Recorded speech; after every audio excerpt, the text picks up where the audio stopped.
रो रहे हैं, इसीलिए मैं रो रही हूँ। लेकिन क्यों?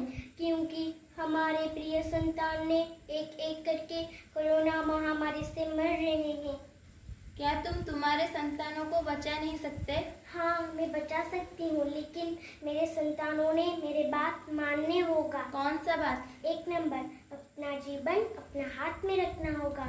2 नंबर, ऐसे खतरनाक समय आया है कि कोरोना के लिए खुद अपने अपने नियम बनाना पड़ेगा, नहीं तो वायरस फैल जाएगा। 3 पॉइंट, डिस्टेंस मेंटेन करना होगा। 4 पॉइंट, मास्क लगाना जरूरी है।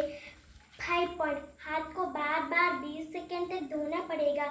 6 पॉइंट, कोई भी अर्जेंट काम बिना बाहर नहीं जाएगा। 7 पॉइंट, कोरोना योद्धा को सहयोग करना। जगन्नाथ सबके कृपा करे। जय जगन्नाथ।